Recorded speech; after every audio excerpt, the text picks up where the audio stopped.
वचन में बड़ी बड़ी बातें बोलते हो। यहाँ बैठे बैठे मैंने कितने आंसू बहाए हैं, तुमने मेरा एक भी बूंद आंसू देखा है?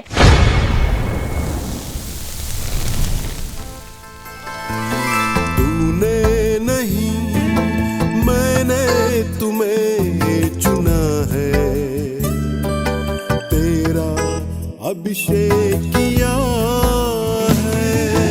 पवित्र है, पवित्र है, पवित्र है तेरा बुलावा, मैंने तुम्हें चुना है, तेरा अभिषेक किया है।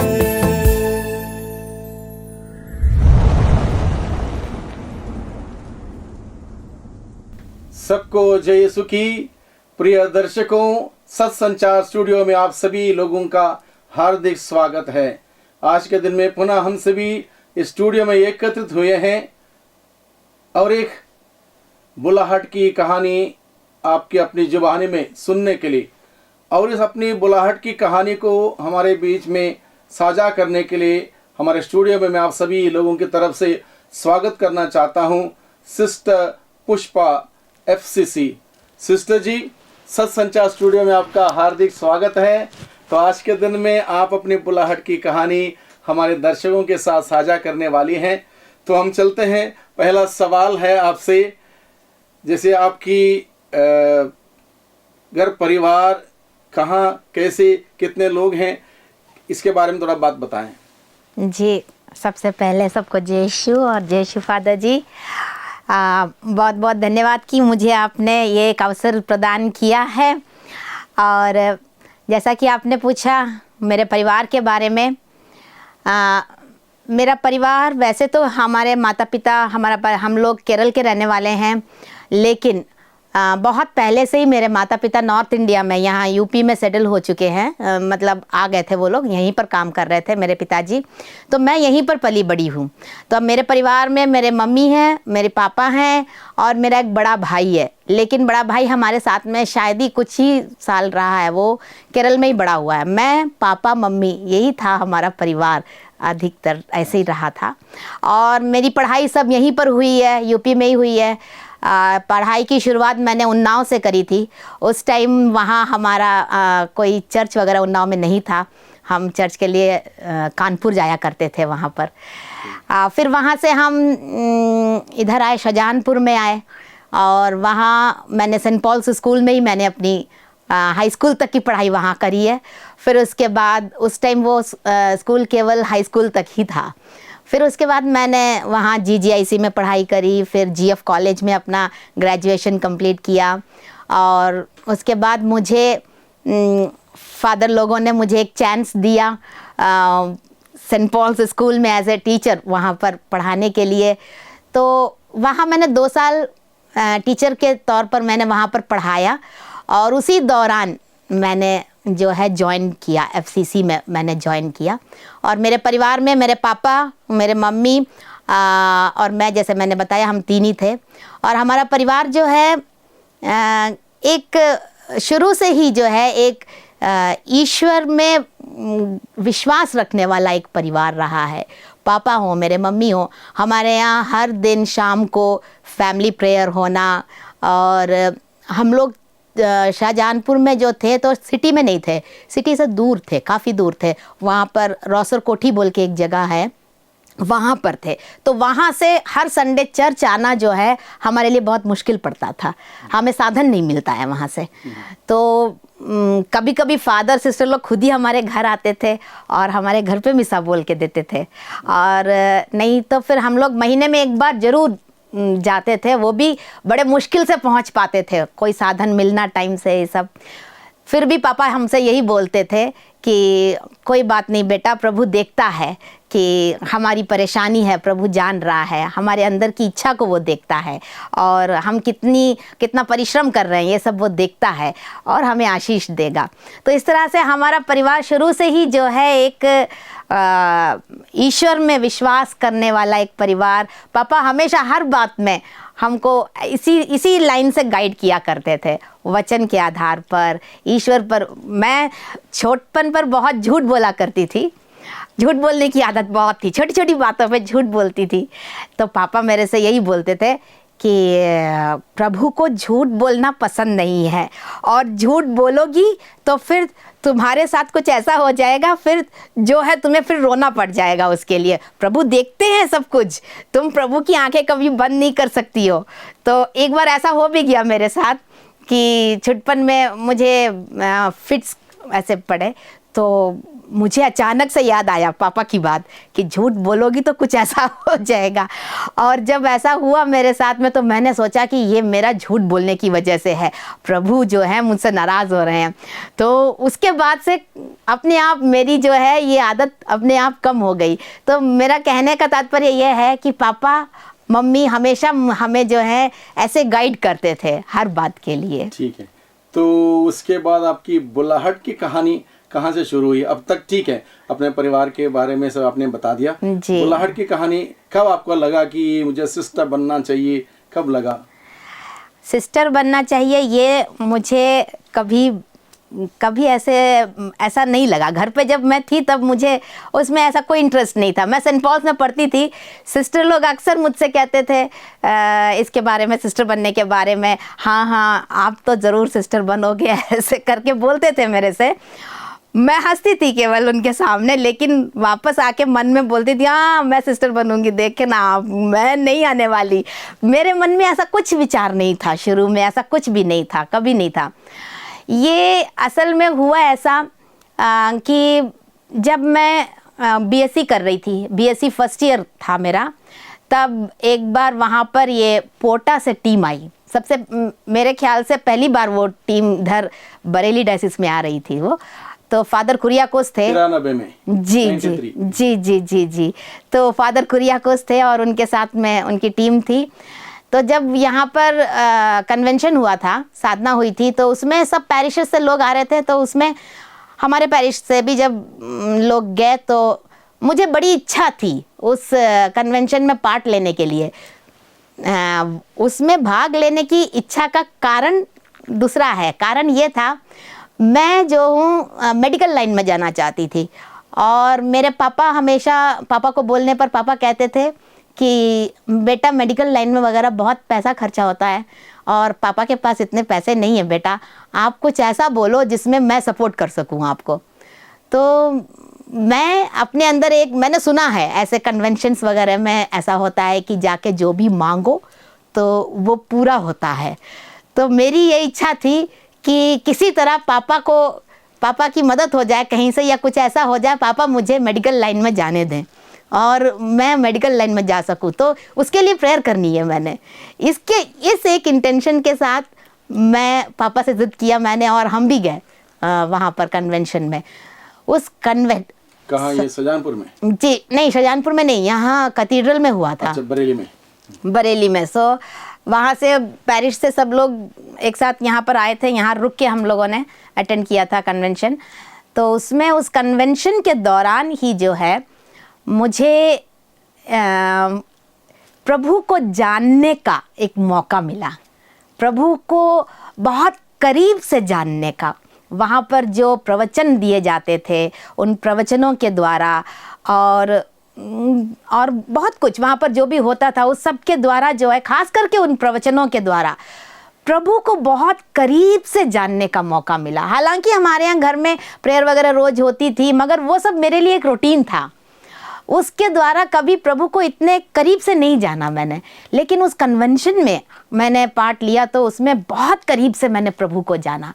गई थी वहाँ पर मैं कुछ और इंटेंशन लेके, लेकिन वो इंटेंशन पता नहीं कहाँ चला गया, और उस कन्वेंशन के बीच में जो है सब कुछ एक अलग ही हो गया। मेरे अंदर न जाने कहाँ से एक ऐसी इच्छा पैदा हो गई कि मुझे प्रभु को देखना है, महसूस करना है। मैं देखती थी कि वहाँ हर रोज़ सुबह वहाँ विटनेसिंग के लिए टाइम दिया जाता था। लोग आके बोलते थे मैंने प्रभु को देखा, परम प्रसाद में देखा, चेहरा देखा। मुझे बड़ी अंदर से एक इच्छा पैदा हुई कि मुझे भी प्रभु को देखना है, प्रभु के और करीब आना है। तो वही था मेरा एक स्टार्टिंग पॉइंट, वो कन्वेंशन ही था जिसके द्वारा जो है मेरे अंदर प्रभु के लिए एक प्यास जागी मेरे अंदर। कन्वेंशन के आखिरी दिन में वहाँ पर जो अनॉइंटिंग प्रेयर हुई थी, उस प्रेयर के दौरान भी जो है मुझे कुछ ऐसे एक्सपीरियंस मिले थे जिसके दौरान मैंने वहाँ बैठे बैठे प्रभु से एक वायदा कर दिया कि प्रभु, इस घड़ी से मेरा जीवन आपका है, पूरी तरह से आपका है और मैं आपके लिए अपना जीवन बिताऊंगी। मगर मुझे ये आइडिया नहीं था कि प्रभु के लिए जीवन बिताने के लिए मुझे क्या करना होगा, ये सब मुझे आइडिया नहीं था। मगर ये मैंने बोला, मेरा जीवन आज से आपके लिए। तो वही था मेरा एक स्टार्टिंग पॉइंट। अच्छा, ठीक है। उसके बाद आप कहाँ गए, कॉन्वेंट के लिए कहाँ गए? नहीं, उसके बाद तो हम वापस आए, घर आए वापस, और मैं अपनी पढ़ाई मैं कंटिन्यू करती रही। मैं बीएससी फर्स्ट ईयर की स्टूडेंट थी ना, तो असल में वहाँ पर मैंने कोशिश करी थी, वो फादर की जो टीम थी ना, उसमें जो लोग थे, मुझे लगा कि इनके जैसे मैं फादर के साथ ज्वाइन करके फादर के साथ जा सकती हूँ, प्रभु के लिए काम कर सकती हूँ। मगर उसमें मैंने कोशिश करी, उसके लिए सिस्टर लोगों के थ्रू बोल के सब कोशिश करी, लेकिन वहाँ मैं नहीं सक्सीड हो पाई। तो मैं वापस घर आई और मैंने अपनी पढ़ाई कंटिन्यू करी। और पढ़ाई कंटिन्यू करने के बाद फिर मुझे, जैसे मैंने पहले बोला, सेंट पॉल्स में काम करने का एक ऑफ़र मिला मुझे, वहाँ जॉब मिली मुझे, तो मैं वहाँ कर रही थी। उसी बीच जो है मैं रोज़ प्रेयर भी करती थी। ये कन्वेंशन अटेंड करने के बाद से मैं अपने लिए एक समय निकालती थी हमेशा पर्सनल प्रेयर के लिए, अकेले बैठ के मेरे रूम में बैठ के अकेले बैठ के प्रभु से बात करना, प्रार्थना करना। तो उसमें हर दिन मेरा ये नियम था कि मैं यही कहती थी, मैं कैसे तुम्हारे लिए अपना जीवन जीऊँ, मुझे रास्ता दिखाना प्रभु। ये प्रेयर था मेरा। तब उन दिनों जो है ऐसा हुआ कि हमारे एफसीसी सिस्टर्स जो वहाँ सेंट पॉल्स में थे, उनकी प्रोविंशियल सिस्टर, उस टाइम बरेली प्रोविंस नहीं था, हम लोग पालाकाड प्रोविंस के अंडर में थे। पालाकाड प्रोविंस के मिशन स्टेशन थे। तो पालाकाड प्रोविंस से प्रोविंशियल सिस्टर कैनोनिकल विजिटेशन के लिए यहाँ पर आई थी। तो मुझसे सिस्टर लोगों ने कहा कि हमारी बड़ी सिस्टर आ रही है, आप अपना अनुभव उनके साथ में जो वहाँ कन्वेंशन में अनुभव मिला, जो कुछ आपको महसूस हुआ, मैंने शेयर किया था सिस्टर लोगों के साथ। तो वो बोली कि आप अपना अनुभव जो है बड़ी सिस्टर के साथ में बोलना और उनसे थोड़ी देर बात करना, ऐसा बोला। तो मैंने कहा ठीक है, उसमें क्या बुरा है। मैं उनके साथ बात किया। मैंने जब तो उनके साथ बात करते समय उन्होंने मुझे एनकरेज किया। उन्होंने बोला कि बेटा देखो, आपको प्रभु कितने करीब से आपको चाह रहा है और आपको इतनी आशीषें मिली हैं, क्यों ना आप एक सिस्टर लाइन में ज्वाइन कर लो। आप सोच लो, मैं आपको फोर्स नहीं कर रही हूँ। आपके पास तो लैंग्वेज भी है, आप यहाँ बड़े हुए हो, आप प्रभु के बारे में यहाँ के लोगों को कितनी आसानी से बता सकते हो। तो ये पॉइंट जो है मुझे मेरे मन में समा गया कि हाँ, ये बात ठीक है, शायद प्रभु मुझे इसी रास्ते से बुला रहा होगा। तो तब मैंने ऐसा तय किया कि मुझे सिस्टर लाइन ज्वाइन करनी है और इसी के थ्रू मुझे प्रभु की सेवा करनी है। तभी मैंने उसके बाद ही जो है मैंने अपने पेरेंट्स को भी बताई थी ये बात। फिर तो ज्वाइन कहाँ किया आपने? यहीं पर यूपी में? जी, यूपी में ही। यहाँ उस टाइम हम मुझे अभी भी याद है, हमारे फादर डिसूजा, वो नाम मेरे मुंह में अभी नहीं आ रहा है। हाँ, तो उन्होंने बोला कि हम आपको छोड़ के आएंगे कॉन्वेंट तक। यहाँ शाहजहानपुर वाले कॉन्वेंट में नहीं, उस टाइम हमारा ये बरेली का जो सेंट फ्रांसिस कॉन्वेंट है, वो हमारा मिशन हाउस, मतलब मिशन का मेन हाउस था। तो वहाँ पर फादर, सिस्टर लोग और मेरे मम्मी पापा सब लोग एक साथ मुझे लेके आए थे और मैंने यही सेंट फ्रांसिस कॉन्वेंट में ही ज्वाइन किया था। अच्छा, इधर ज्वाइन किया। कितने समय रहे यहाँ पर? यहाँ ट्रेनिंग में? नहीं, ट्रेनिंग फिर मेरी यहाँ नहीं हुई थी क्योंकि मैं अकेली थी मेरे बैच में। फिर उसके नहीं, मैं अकेली नहीं थी, 2 लोग और आए थे, मगर केवल 3 लोगों के लिए फिर फर्स्ट बैच था यहाँ पर हमारा। इससे पहले कोई फॉर्मेशन यहाँ अपने आप से नहीं स्टार्ट हुआ था। तो हम लोग यहाँ मुश्किल से 1 महीना रहे होंगे और उसके बाद हमको दूसरे प्रोविंस भेज दिया गया था कंबाइंड फॉर्मेशन के लिए। तो मेरा फॉर्मेशन जो है दिल्ली प्रोविंस में हुआ है। मुझे सिस्टर जो है हमें दिल्ली प्रोविंस वहाँ पर छोड़ के आई थी और वहाँ मेरा पूरा प्रशिक्षण जो है वहीं पर हुआ है। और केवल सिस्टर बनने के 2 दिन पहले ही जो है मुझे वापस यहाँ बरेली लाया गया था। अच्छा, ठीक है, ठीक। तो जिस दिन आप सिस्टर बनी उस दिन का कोई खास अनुभव? हाँ जी, उस दिन का खास अनुभव हमेशा मेरे दिल में जो है आज भी उतना ही ताज़ा है जितना उस दिन रहा था। मैं यहाँ पर जब सिस्टर बनी तो मेरे बैच में मैं अकेली ही रह गई थी। हालांकि हम लोग शुरुआत में 3 लोग थे, मगर सिस्टर बनने के टाइम मैं अकेली थी। तो यहाँ पर जब यह पुराना कैथेड्रल हमारा जो था वहीं पर मेरा प्रोफेशन हुआ था और स्वर्गीय बिशप एंटनी फर्नांडिस उस टाइम बिशप थे। फादर सल्वाडोर यहाँ के पैरिश प्रीस्ट थे। और उस दिन मिस्सा के टाइम, मिस्सा से पहले पिछले दिन तक तो मुझे मेरे अंदर एक तरह की रेस्टलेसनेस थी कि पता नहीं क्या होगा, कैसे करेंगे, क्या होगा कल, क्या होगा ये सब।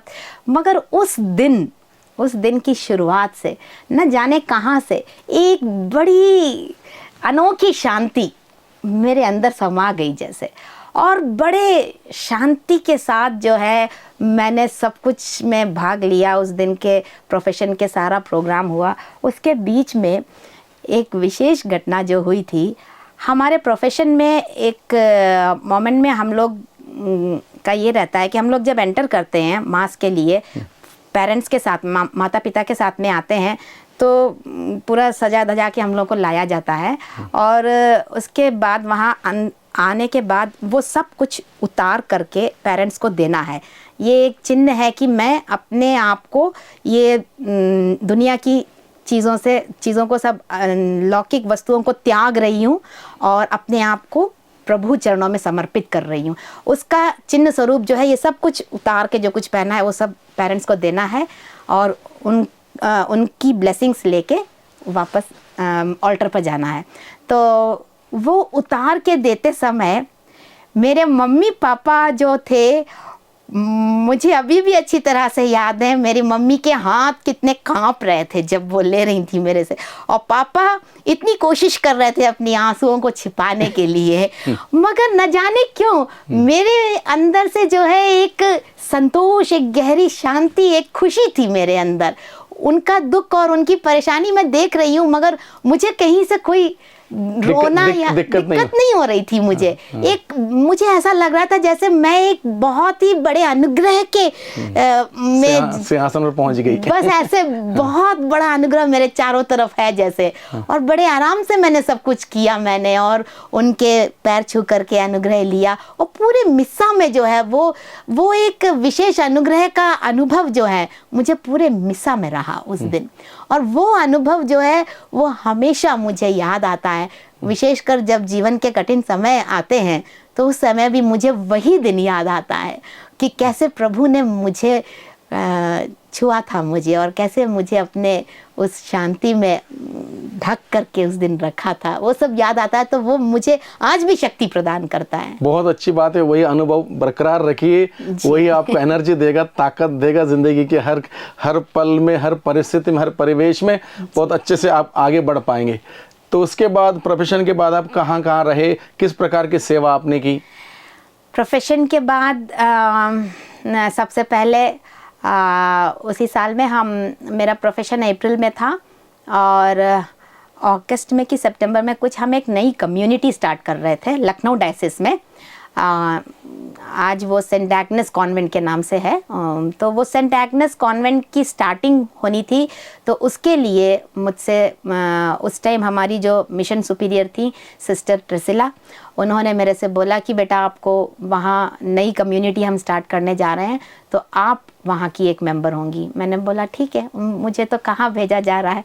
तो मैं वहीं पर हुसैनगंज में वो सेंट एग्नेस कॉन्वेंट की स्टार्टिंग हो रही थी, तो उसके लिए मुझे अभी भी याद है कैसे हम यहाँ से सब सामान, सब स्टार्टिंग है ना, तो छोटा सामान भी सब कैरी करके हम बस में लेके गए थे। वहाँ पर मैं थी और 2 सिस्टर लोग और थे मेरे साथ में। हम तीनों लोग वहाँ पर गए और वहाँ पर हमको हमारी बाकी सिस्टर लोग छोड़ के फादर के साथ में, उस टाइम वहाँ फादर अल्फोंसस लोबो थे, फादर अल्फोंस लोबो वहाँ के पैरिश प्रीस्ट थे, और फादर अनूप टिर्की वहाँ असिस्टेंट पैरिश प्रीस्ट थे, पुरोहित थे। तो उनके साथ में हमको वहाँ सिस्टर लोग छोड़ के आए थे। तो वो मेरी सबसे पहली एज ए कम्युनिटी के रूप में वो मेरा सबसे पहला कम्युनिटी स्टार्टिंग। फिर वहाँ से मैं पढ़ाई के लिए मुझे भेजा गया। मैंने बीएड नहीं किया हुआ था, तो मुझे अगले साल ही छत्तीसगढ़ में CMI फादर्स के क्राइस्ट कॉलेज में वहाँ पर बीएड करने के लिए मुझे भेजा गया। वहाँ मैंने हॉस्टल में रह करके वहाँ मैंने पढ़ाई करी। 1 साल बीएड करने के बाद वापस मैं जब आई तो मुझे गोला कम्युनिटी में भेजा गया था। गोला में हमारी जो कम्युनिटी है सेंट जॉन्स कम्युनिटी, तो वहाँ पर मैंने एक टीचर के रूप में वहाँ पर काम किया। वहाँ स्कूल है फादर लोगों का स्कूल, तो उस टाइम वहाँ मैं 7th स्टैंडर्ड की क्लास टीचर के रूप में मैंने वहाँ काम किया। और वहाँ मैं लगभग 4-5 साल मैं वहाँ पर काम करती रही। और फिर उसके बाद मैं जूनियर एड के लिए मुझे भेजा गया। उस टाइम जूनियर एड हमारा जो मिशन प्रोविंसेस के लिए जो जूनियर एड है वो बन रहा था, उसका कंस्ट्रक्शन चल रहा था। तो इसलिए 2 साल के लिए जो है जूनियर एड मिशन प्रोविंसेस के लिए हमारे ही यहाँ ये बरेली का आज हमारा जो प्रोविंशियल हाउस है, तो उस टाइम तक वो प्रोविंशियल हाउस बन गया था। हम रीजन बन चुके थे, मिशन से रीजन बन गए थे, तो रीजनल हाउस था वो हमारा, आज जो हमारा प्रोविंशियल हाउस है। तो वो नया हाउस था, तो हमारे मदर जनरल ने रिक्वेस्ट किया हम लोगों से कि जूनियर एड के लिए 2 साल वहाँ पर अलाउ करने के लिए, तो हम वहाँ जूनियर एड था। तो अपने ही जगह पे जूनियर एड है, इसलिए हमारी सिस्टर ट्रेसिला ने बोला कि आप यहाँ पर जूनियर एड कर लो। तो मैंने वहाँ पर जूनियर एड किया सैन फ्रांसिस्को प्रोविंशियल हाउस जो है अभी उस टाइम। तो 1 साल जूनियर एड के बाद वापस मैं फिर गोला कम्युनिटी में ही गई थी। फिर वहाँ से मुझे शाहजहानपुर कम्युनिटी में 1 साल के लिए भेजा गया। उसी बीच में वहाँ 1 साल पूरा होने से पहले ही मुझे दिल्ली में विद्या ज्योति थियोलॉजिकल स्टडीज़ के लिए भेजा गया। तो वहाँ फिर 4 साल रहे।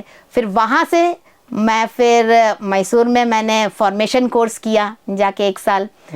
और वो सब ख़त्म होने के बाद वापस जब मैं अपने प्रोविंस आई, तब काकोरी में हमारी एक कम्युनिटी स्टार्ट हो चुकी थी। तो मुझे एज ए फॉर्मेटर वहाँ पर भेजा गया काकोरी में। और काकोरी में वहाँ पर मैंने 2 साल फॉर्मेशन में बच्चों के साथ रही। प्री पोस्टलेंस थे, फिर वही बैच पोस्टलेंसी में एंटर किया, तो उनके साथ भी मैं रही। तो वहाँ 2 साल रहने के बाद वहाँ से फिर मुझे मीरगंज भेजा गया। मीरगंज में भी फॉर्मेशन में ही काम किया मैंने फर्स्ट ईयर्स के साथ में। वहाँ 2 साल के बाद फिर वापस मुझे काकोरी, तब मुझे जब मैं वापस काकोरी पहुँची तो मुझे स्कूल में भेजा गया था। और वो मेरे लिए फर्स्ट टाइम था स्कूल में एडमिनिस्ट्रेटिव लेवल पर काम करना। तो मैं बिल्कुल नील थी, फिर भी जब हमारे अधिकारी गण हमसे बोल रहे हैं, मैंने बहुत बार बोला, तब हमारी सिस्टर एल्सा ग्रेस थी हमारी प्रोविंशियल, मैंने बहुत बार उनसे बोला कि सिस्टर मुझे ABCD नहीं मालूम स्कूल एडमिनिस्ट्रेशन का। तो उन्होंने बोला कि प्रभु पर विश्वास रखो और ये अभी हमारी ज़रूरत है, आप चलो, आपके पास क्वालिफ़िकेशन है, बाकी एक्सपीरियंस आपको अपने आप मिलेगा। तो मैंने भी सोचा कि चलो प्रभु की जो इच्छा है वो हमारे अधिकारियों के द्वारा ही हमारे पास आती है। तो मैंने उसके आगे अपना सिर झुकाया, गई मैं वहाँ पर। 1 साल मैंने वहाँ काम किया स्कूल में। स्कूल हमारा जस्ट स्टार्टिंग स्टेज पे था, तो 4th स्टैंडर्ड तक था वो, प्री नर्सरी से। मगर मेरा समय बहुत अच्छा बीता वहाँ पर। वहाँ का स्टाफ, वहाँ के हमारी कम्युनिटी, सब लोग बहुत सपोर्टिंग थे। वहाँ रहे हम। फिर वहाँ से वहीं पर रहते रहते ही वापस मुझे फिर फॉर्मेशन में चांस मिला, फॉर्मेशन फील्ड में। और वहाँ से फिर मैं वापस इधर आई।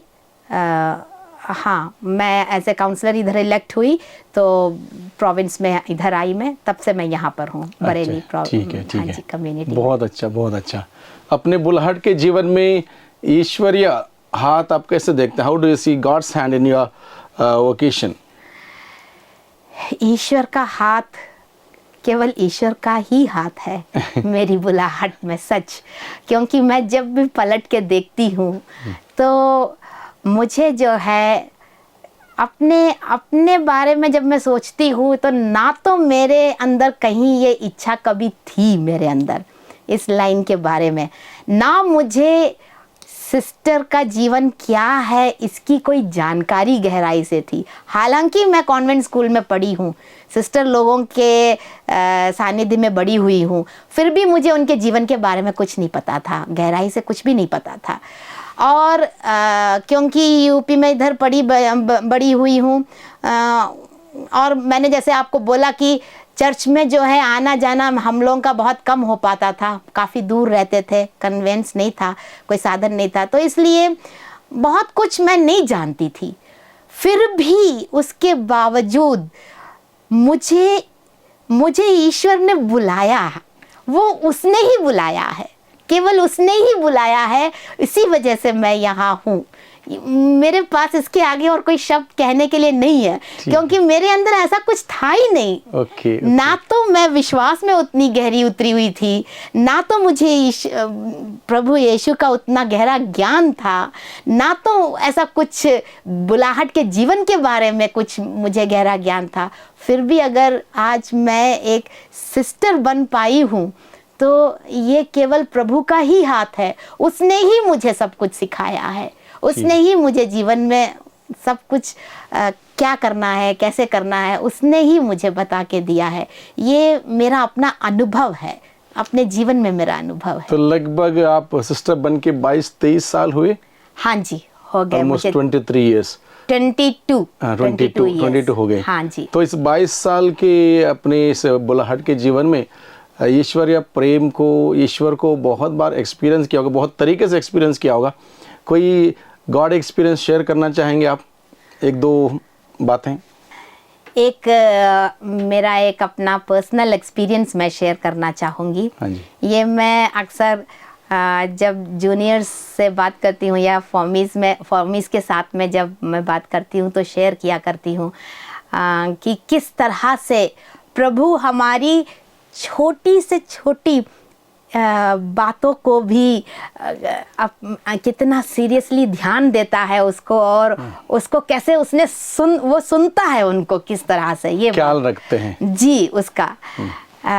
ऐसा था कि जब मैं गोला कम्युनिटी में थी, तो उधर मैं एक जूनियर थी, और एज ए जूनियर मैं जब काम कर रही थी, तो वहाँ मुझे कुछ कठिनाइयों का सामना करना पड़ा। पर्सनल लाइफ में मुझे कुछ वहाँ कठिनाइयों का सामना करना पड़ा। थोड़ी सी कुछ मिसअंडरस्टैंडिंग्स, नासमझी कुछ बनी वहाँ पर मेरे अपने ही कम्युनिटी सिस्टर्स के साथ में, और सब मुझे थोड़ा सा कठिन समय वहाँ पर मुझे मिला। तो मैं अक्सर जो है चैपल में, वहाँ के कॉन्वेंट के चैपल में बैठ करके मैं बहुत रोया करती थी और रो के प्रार्थना करती थी कि प्रभु मुझे तुम रास्ता दिखाओ, मैं क्या करूं, मैं कैसे करूं। मैं केवल अकेली जूनियर थी वहाँ पर, बाकी सब बड़े सीनियर सिस्टर लोग हैं। और फिर जैसा कि मैंने आपको ये भी बताया कि मेरा फॉर्मेशन यहाँ नहीं हुआ है, दिल्ली प्रोविंस में हुआ है, तो सिस्टर लोगों से भी मेरी जो है उतनी करीबी जान पहचान नहीं है। तो मैं वहाँ चैपल में बैठ के प्रभु से ही सब कुछ बोला करती थी।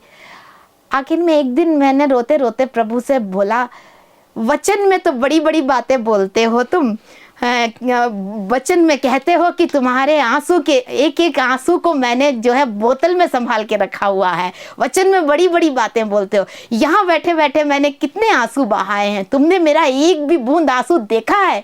कभी जवाब दे रहे हो तुम मुझे? ऐसे मैंने पूछा और बहुत रो के मैं वहाँ उस दिन वहाँ से उठ के मैं आ गई अपने रूम में। और फिर अगले दिन हमारे यहाँ कम्युनिटीज़ में हर दिन हमारे सुबह की शुरुआत जो है एडोरेशन के साथ होती है।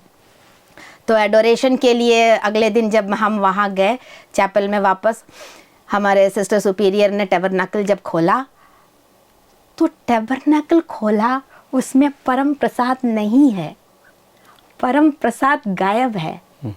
सिस्टर एकदम ध्यान से जो है, सिस्टर ने जब देखा तो एक बड़ा मामूली सा टुकड़ा जो है वहाँ रह गया है, बाकी पूरा परम प्रसाद गायब हो चुका है। तो मैं ये देख के दंग रह गई, मुझे कुछ नहीं समझ में आ रहा है कि ये हुआ क्या है, परम प्रसाद कहाँ गया, प्रभु कहाँ चले गए। कल सुबह तक तो सब ठीक था, कल सुबह भी हमने आराधना करी थी और सुबह ही नहीं रात को भी हमारी कुछ स्पेशल एडोरेशन थी, तो रात को भी हमने खोल के एडोरेशन हुआ था और रात को बंद करके हम गए। और ये रात रात में क्या हो गया ऐसा? सिस्टर ढूंढ रही, चींटी है क्या? कोई चींटी भी नहीं दिखाई दे रही है वहाँ, ऐसा कुछ।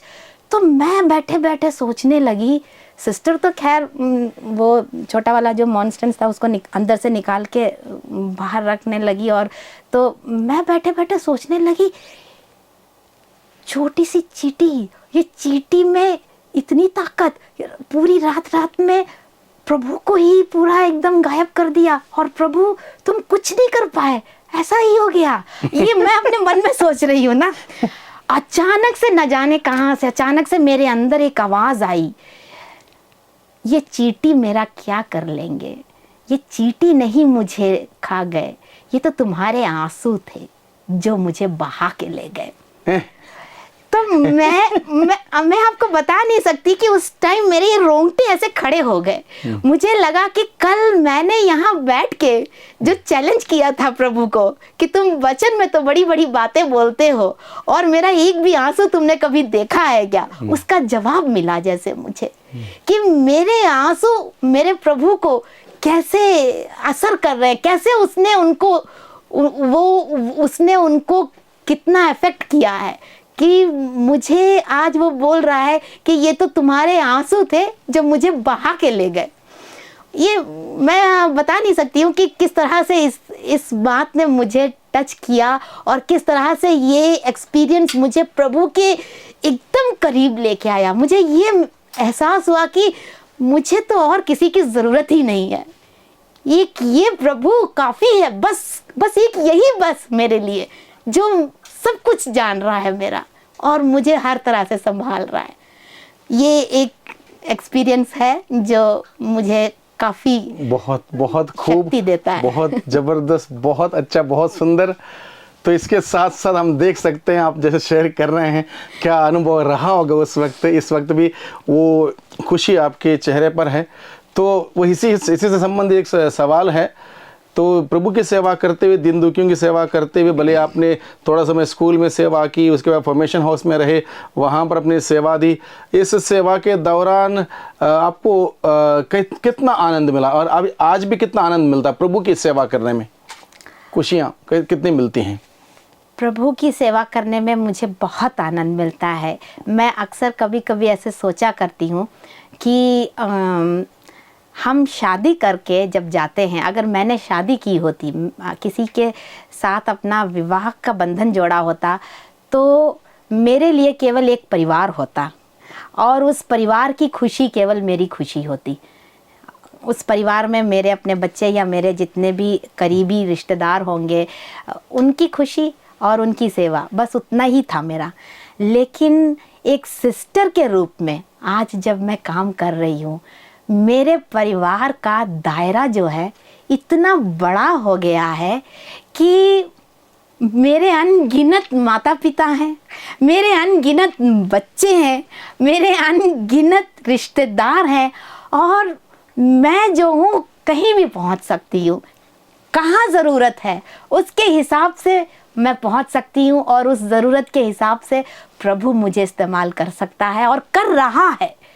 तो इसमें जो एक आनंद मिलता है उसको महसूस किया जाता है। ये इंग्लिश में एक कहावत है कि दुनिया की जो सबसे खूबसूरत चीज़ें हैं उनको जो है स्पर्श करके नहीं महसूस किया जा सकता है, उनको केवल अपने में महसूस, वी कैन फील देम, उनको महसूस कर सकते हैं, छू नहीं सकते हैं उनको। तो यही बात है, ये जो खुशी और आनंद जो है इस तरह से मुझे जब मिलता है तो उसको मैं शब्दों में पूरी तरह से बयान नहीं कर सकती हूँ, लेकिन उसको बहुत महसूस करती हूँ मैं हमेशा। इस सवाल का जवाब इतना ज़बरदस्त आज तक किसी ने नहीं दिया। बहुत बहुत बढ़िया आपने उत्तर दिया। उत्तर क्या, अपने एक्सपीरियंस शेयर किया है। तो अगला सवाल है, इसके साथ साथ जैसे आपने मेंशन किया जरा सा आपको कठिनाई हुई एक बार, उसके बाद प्रभु के सामने जाके रोई, वैसे टोटली आज तक ऐसे कोई चुनौतियाँ, कठिनाई, परेशानियाँ, दिक्कतें, और एक बार ऐसे भी हुआ क्यों हम इस रास्ते से आए, ऐसे कुछ फील हुआ कभी? बहुत सब कुछ हुआ है फादर जी। दिक्कतें भी कई आई हैं, परेशानियां भी कई आई हैं, और जैसा आपने पूछा क्यों मैंने ये रास्ता चुन लिया, ये भी मेरे से कहीं गलती तो नहीं हो गई, ऐसा भी ख्याल मेरे अंदर आया है। और यहाँ तक कि मैं बस काफ़ी है, मैं वापस चली जाऊं, ऐसा तक भी ख्याल मेरे अंदर आया है। और मगर फिर भी उन सब परिस्थितियों में प्रभु ने हमेशा मुझे रास्ता दिखाया, और प्रभु हमेशा मुझे मेरे सवालों का जवाब देता रहा, और मेरे अंदर जो चलने वाला एक द्वंद्व होता था उन परिस्थितियों में, उसको संभालता रहा वो। मैं एक बहुत छोटा सा एक्सपीरियंस शेयर करूं। मैं जब अपनी थियोलॉजी कर रही थी, मैंने बोला आपको विद्या ज्योति में 4 साल वहाँ, तो उस दौरान तब तक मेरे मम्मी पापा यहाँ से जा चुके थे। अब मेरे मम्मी पापा यहाँ यूपी में नहीं है, पापा रिटायर हो गए जब, तो पापा मेरा एक भाई भी है, बड़ा भाई, तो भैया उस टाइम बेंगलोर में जॉब कर रहा था, उनकी शादी हो चुकी थी, तो पापा मम्मी वहाँ गए। यहाँ से रिटायर होने के बाद पापा मम्मी भैया के साथ में गए, लेकिन वहाँ भैया के साथ ज़्यादा टाइम तक नहीं रह पाए। फैमिली में थोड़ी सी प्रॉब्लम्स आई तो उनको अलग अलग होना पड़ा। भैया को अपनी फैमिली के साथ अलग होना पड़ा, पापा को अलग होना पड़ा, पापा मम्मी को। और वो वहाँ पर जब अलग रहने लगे तो उनको थोड़ी सी प्रॉब्लम्स काफ़ी वहाँ फेस करनी पड़ी, क्योंकि पापा का ओल्ड एज था, और बेंगलोर जैसी सिटी है, वहाँ लैंग्वेज अलग है, सब कुछ अलग है, पापा को कुछ जान पहचान नहीं है, काफ़ी दिक्कतें, पापा को परेशानियाँ वहाँ पर हुई, रेंटेड हाउस में रहना था, सब कुछ। तो ये सारी प्रॉब्लम्स जब पापा बीच बीच में कभी कभी मुझसे शेयर करते थे, तो मुझे जो है कहीं से मुझे लगने लगा, मैं जब खाने के सामने भी बैठती थी तो मुझे लगता था मेरे माँ बाप खा पा रहे होंगे क्या, पापा को आज खाना मिला होगा क्या, अकेले रह रहे हैं, पता नहीं कैसे रह रहे होंगे, क्या हुआ होगा। तो ये सब मेरे अंदर जो है बहुत मुझे परेशान करता था। तो कहीं से मेरे अंदर एक ख्याल आया ऐसा कि आज मैं जो कुछ हूँ, अगर मैं पढ़ी लिखी हूँ, या मेरे अंदर विश्वास का बीज जहाँ से आया, सब कुछ का कारण मेरे माता पिता हैं। मेरे माता पिता से ही मेरा अस्तित्व है, और मेरा सबसे पहला फ़र्ज़ जो है, जब माता पिता मेरे अपने बुढ़ापे में बेसहारा हैं, तो मेरा फ़र्ज़ बनता है, हम तो 2 ही बच्चे हैं, भाई नहीं उनकी केयर कर पा रहा है, तो ये अगला फ़र्ज़ मेरा बनता है कि मैं उनकी देखभाल करूं।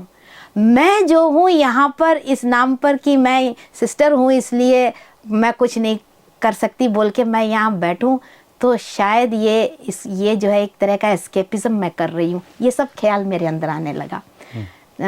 तो मैंने अपने अंदर ना तो किसी से कुछ शेयर किया, मैंने अपने अंदर ही मैं सोचने लगी, नहीं मुझे जाना है, मुझे जाके अपने मम्मी पापा को संभालना है, उनकी केयर करनी है, उनकी देखभाल करनी है। तो ये सब तय करके ही जो हो, मैं उस साल विद्या ज्योति से हॉलीडेज़ जब हुई, हमारी छुट्टियां पड़ी जब मेरी, तो मैं दिल्ली कॉन्वेंट, वहाँ पर दिल्ली में हमारा एक कॉन्वेंट है, वहाँ पर आई थी। मन में मेरे ये सब कुछ है कि मुझे प्रोविंशियल सिस्टर के साथ, उस टाइम हमारी सिस्टर एलिसिया थी प्रोविंशियल, उनके साथ में शेयर करना है और उनसे बोलना है कि सिस्टर मुझे अपने मम्मी पापा की देखभाल करने जाना है, मैं उनको रास्ते पे नहीं छोड़ सकती हूँ। मगर ये कहिए कि प्रभु की योजना, यही मैं कह रही थी शुरू में भी, मैंने बोला अगर हाथ है तो केवल प्रभु का ही हाथ है मेरे लिए, मेरे जीवन में।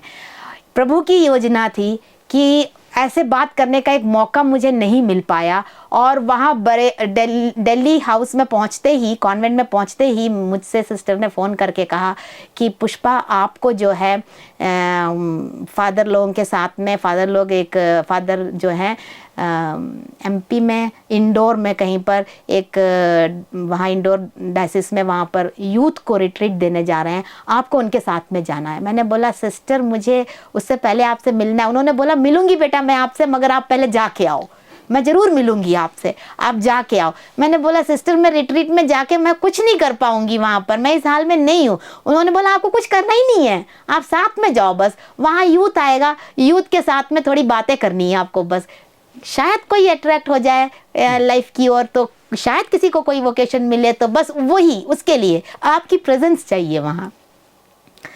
ठीक है, फिर मैंने अधिकारियों की इच्छा के आगे मैंने ये हाँ बोला, और मैं अनचाहे मन से गई उस टीम के साथ में, मैं वहाँ पर गई।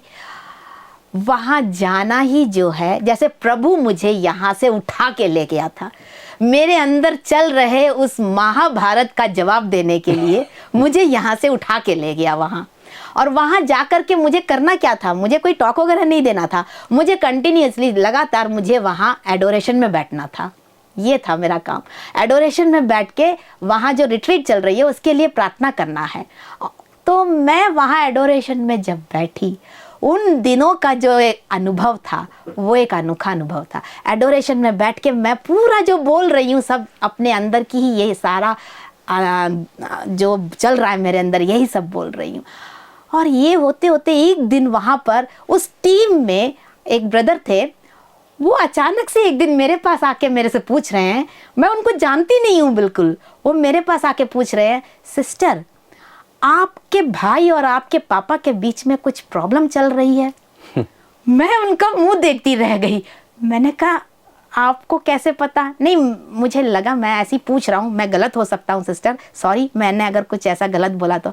मैंने कहा नहीं आपने कुछ गलत नहीं बोला, सही बोला। तो बोले मैं आपसे थोड़ा बात करना चाहूँगा। मतलब प्रभु खुद भेज रहा है मेरे पास, मैं नहीं मांग रही हूँ उनसे, मैं अंदर कुछ और तय करके बैठी हुई हूँ। तो वो मुझे फिर खींच रहा है पकड़ के कि जाओगी कहाँ, तुम्हें कहाँ जाना है, नहीं जाना है, तुम्हें कहीं नहीं जाना है, तुम्हें तो मेरे साथ रहना है। तो वो ब्रदर मुझसे ऐसे बोले तो मैंने कहा ठीक है बात करते हैं। वो उनके साथ में बैठ के शेयरिंग करी, सब कुछ हुआ। उन्होंने मुझसे बोला, बहुत सारा उन्होंने मुझे गाइड किया। उन्होंने मुझसे बोला कल सुबह ही आप फादर के पास जाके कन्फेशन करो सिस्टर, आपका कन्फेशन जो है, कल का कन्फेशन आपके लिए बहुत सारा ग्रेस लेके आएगा। मैंने उनकी बात मानी। अगले दिन मैंने जाके फादर के पास बोला, फादर रेडी हुए। और उस कन्फेशन के दौरान भी मुझे बहुत कुछ इंस्ट्रक्शंस फादर के थ्रू भी मुझे ऐसा मिला। और फादर ने उस दिन मुझसे एक बात पूछी, और वो बात हमेशा मेरे दिल में आज भी है। उन्होंने मेरे से पूछा, आप मुझे ये बताइए, आप जब घर पर थी तो आपके परिवार की देखभाल कौन कर रहा था? क्या आपके थ्रू आपके परिवार की देखभाल हो रही थी?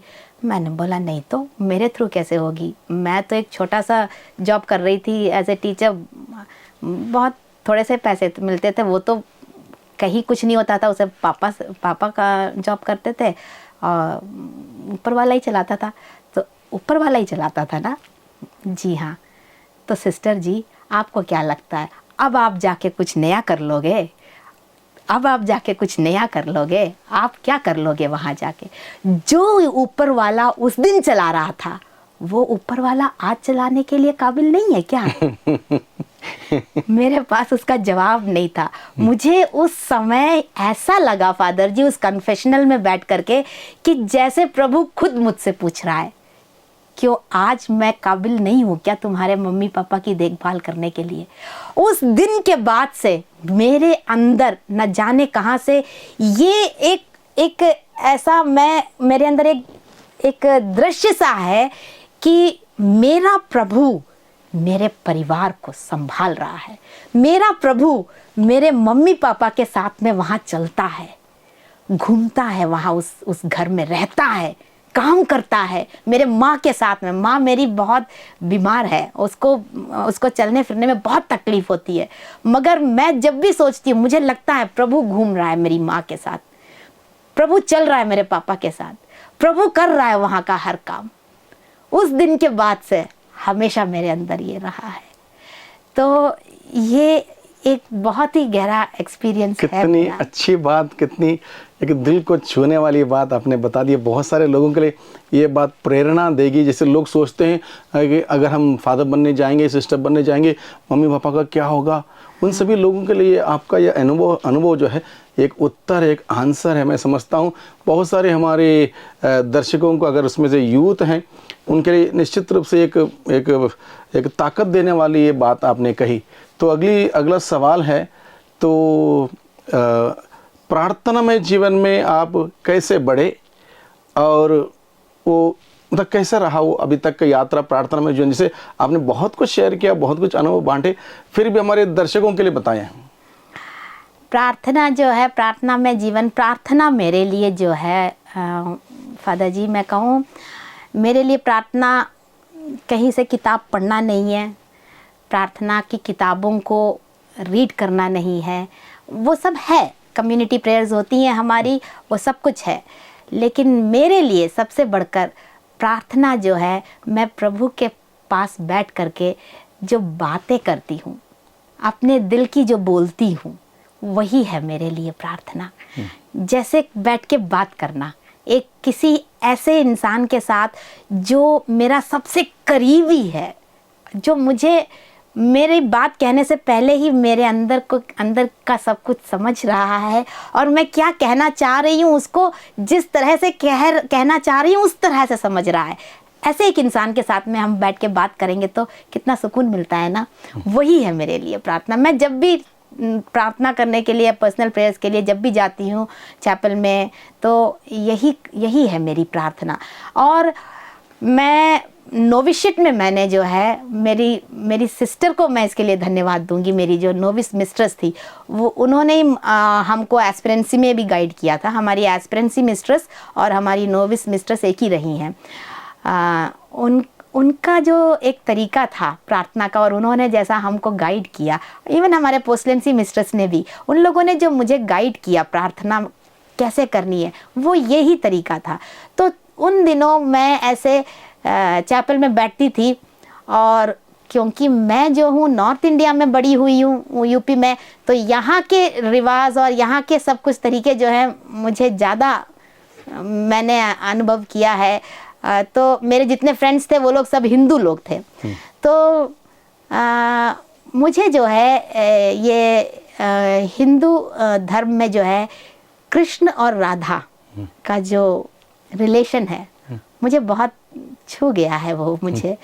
तो मैं कहीं से अपने आप को राधा मानती और प्रभु को कृष्ण मानती। Okay. तो एक वो रिलेशन वो मैंने सुना है। या कहने का तात्पर्य वो दैट रिलेशनशिप्स कॉन्सेप्ट। हाँ जी, हाँ जी, मैंने सुना है कि कृष्ण जब बांसुरी बजाते थे तो उस बांसुरी की आवाज से ही जो है राधा के रोंगटे खड़े होते थे और वो दौड़ी चली जाती थी। तो नोविशिएट में मैं बैठ के यही प्रार्थना करती थी कि प्रभु मुझे इतना आपके करीब आना है कि मैं आपकी अपनी, मुझे महसूस हो इस बात को कि मैं आपकी अपनी। मैंने प्रार्थना में इस तरह से आगे बढ़ने के लिए अंदर से एक चाहत मेरे अंदर मैंने पैदा की है, एक इच्छा। मैं चैपल में बैठ के रोक करके प्रार्थना करती थी आंसुओं के साथ कि मुझे अनुभव चाहिए प्रभु, आपका अनुभव चाहिए मुझे। मैंने आपको महसूस करना है प्रभु अपने अंदर। जब वचन पढ़ती हूँ तो वचन के द्वारा आप मेरे से बातें करिए। मैं बड़े प्यास के साथ उसको, चाह के साथ मैं मांगती थी प्रभु से, और जो मांगा है मैंने प्रभु ने दिया है मुझे। तो वचन पढ़ने का जो पढ़ने की आदत है, और छोटी छोटी बातों को, छोटी छोटी परेशानियों को प्रभु के पास जाके बोलना, और जब मन किया तो उसको मतलब कुछ भी बोल के, जैसे मैंने उस दिन बोला, मैंने आपको बताया ना कि गोला में मैंने बोला कि वचन में तो बड़ी बड़ी बातें करते हो, तो इस तरह से कोई इस लैंग्वेज में भी बात करना प्रभु के साथ, वो फ्रीडम, उस फ्रीडम के साथ वो बात एक करना। रिश्ता होता, तभी ऐसी बात कर सकते हैं। जी, वो एक जी, रिश्ता इतना कंफर्टेबल हम महसूस करते हैं, तब जी, बोल सकते हैं। जी, तो इस तरह से जो है मैंने चाह करके अपने अंदर प्रभु से मांग करके मैंने वो उस प्रार्थना में जीवन में बढ़ने की कोशिश की है मैंने। और अभी भी मैं ये नहीं कहती कि मैं बढ़ चुकी हूँ, मैं नहीं कह सकती ये कभी भी, अभी भी मैं बिल्कुल प्री नर्सरी लेवल में ही हूँ, मगर मुझे विश्वास है प्रभु मुझे बढ़ा रहा है और ज़रूर बढ़ाएगा। मैं आज भी मांगती रहती हूँ प्रभु से उसके लिए। ठीक है, प्रभु आपको और आगे ले जाएं और बढ़ाएं और बहुत सारे अनुभव आपको दें, ताकि आप लोगों के साथ शेयर कर सकें और लोग जान जाएं कि प्रभु कितना भला है, कितना दयालु है, कितना मीठा है, कितना सहनशील है। तो आखिर में एक संदेश हमारे दर्शकों के लिए आप दें। संदेश के रूप में मैं यही कहूँगी, खास करके हमारे जो युवा जन हैं, ये मैं इसलिए कह रही हूँ क्योंकि मुझे जो सबसे पहला एक्सपीरियंस, मैंने बोला आपको, यहाँ कैथेड्रल कंपाउंड में वो जो साधना चली थी उस दौरान मुझे मिला था। उस टाइम मैं एक यूथ थी, मैं बीएससी फर्स्ट ईयर में थी। उस दिन जब प्रभु से मैंने ये वायदा किया था कि आज से मेरा जीवन तेरा है, उस दिन मैंने अपने दिल में ये भी ठानी थी कि जिस तरह मैंने प्रभु को जाना, इतने गहराई से, इतना प्यार करने वाला एक ईश्वर के रूप में मैंने एक प्यार करने वाले प्रभु के रूप में मैंने उन्हें जितनी गहराई से जाना, इतनी गहराई से बहुत सारे यूथ को भी जानना है और मैं उसके लिए पूरा कोशिश करूँगी। मैं हमेशा यूथ के लिए अपने मन में प्रेयर किया करती हूँ कि यूथ, बहुत से बहुत युवक और युवतियाँ प्रभु को गहराई से जाने, क्योंकि मैंने अपने जीवन में उसको एक्सपीरियंस किया है कि प्रभु को जब जाना हमने तो अपने आप सब कुछ छूट गया, अपने आप हम प्रभु की ओर खिंच गए। और मुझे पक्का विश्वास है अगर मैं एक यूथ होते हुए मेरे साथ ये हुआ तो किसी और युवा के साथ भी जब ये होगा तो ज़रूर वो भी प्रभु की ओर अपने आप ही सब कुछ छोड़ करके आएगा और आएगी। तो मुझे आज के युवा जनों से ही मुझे कहना है कि आप प्रभु में विश्वास करिए, प्रभु की तरफ, प्रभु में विश्वास करिए, प्रभु के वचन पर विश्वास करिए, उस वचन को पढ़ने में एक इंटरेस्ट लीजिए, और जो पढ़ते हैं वो सच है, प्रभु उसको करेगा, प्रभु वो सब आपके जीवन में संभव बनाएगा। इस पर विश्वास करते हुए उस वचन को लेकर के आप अपने जीवन में चलिए और मांगिए प्रभु से। मैंने मांगा, प्रभु ने दिया। आप मांगिए प्रभु से, प्रभु का वचन कहता है मांगो तुम्हें दिया जाएगा। मांगिए प्रभु से अनुभव के लिए, वो जरूर देगा और प्रभु को अपने जीवन में आप पा पाओगे। और जब प्रभु को पा जाओगे जीवन में फिर कुछ भी दिक्कत या परेशानी या कुछ भी ऐसा नहीं रहेगा जिससे हमें जो है परेशानी हो या दिक्कत हो हमें जीवन में। ठीक है, बहुत बहुत धन्यवाद सिस्टर जी। प्रिय दर्शकों, सिस्टर ने अपने संदेश के माध्यम से बताया कि परख करके देखो कि प्रभु कितना भला है, कितना मीठा है, कितना सहनशील। एक बार उसकी मिठास हमें मिल जाएगी, बाकी किसी चीज़ की ज़रूरत नहीं पड़ेगी। और यही अनुभव सिस्टर ने किया और आज के दिन में वो प्रभु की सेवा कर रही है। और हम भी उनके अनुभवों को हम एक दूसरे के साथ बांटें और इस प्रकार से प्रभु की महिमा होने पाए। मैं आप सभी दर्शकों की तरफ से सिस्टर पुष्पा को बहुत बहुत धन्यवाद देता हूं। आप प्रभु के बगिया में खिलते रहें। आपका नाम पुष्पा है और उसकी फ्रेग्रेंस, उस प्रभु के प्रेम की फ्रेग्रेंस लोगों के साथ बांटते रहें। तो दर्शकों, आप सबों को भी धन्यवाद। सबको जय यीशु की।